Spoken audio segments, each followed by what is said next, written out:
At this crucial moment, what will stop everything? Revelation 20, verse 11. We're still in our chapter. And I saw a great white throne and him that sat on it. And the dead were judged out of those things which were written in the books according to their works. They're now about to receive their sentence. They don't receive their sentence. God doesn't pull them out of hell, judgment, and stick them back in hell again. That wouldn't be very fair. Picture this scene for a minute. Here you've got everybody present.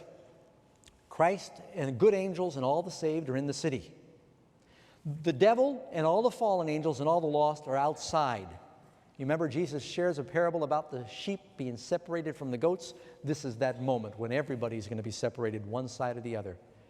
And at that time when Christ is elevated above the city, this great judgment takes place. Some people have pictured the judgment and they're thinking, Pastor Doug, are you saying that everybody's going to get in a line that will wrap around the planet 6 times and one by one their cases are going to be reviewed and finally they'll say guilty, guilty, guilty, guilty, guilty? Because obviously the saved aren't being judged. We're saved, right?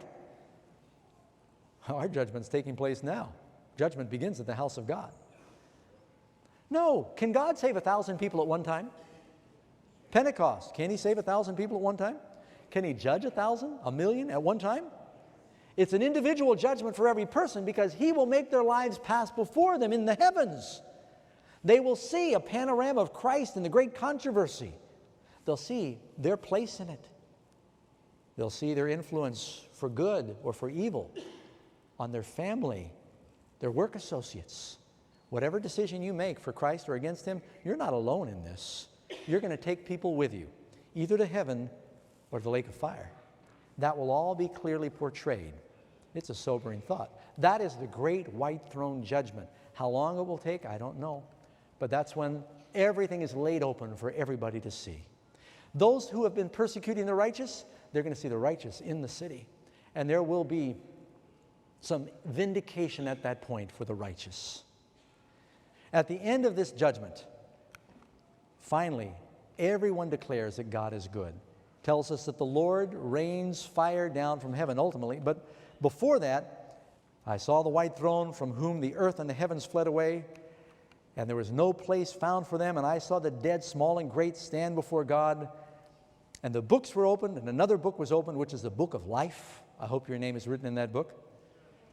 And the dead were judged out of those things that were written in the books. Number 14. What will happen after the wicked are judged? Philippians chapter 2, verse 10 and 11.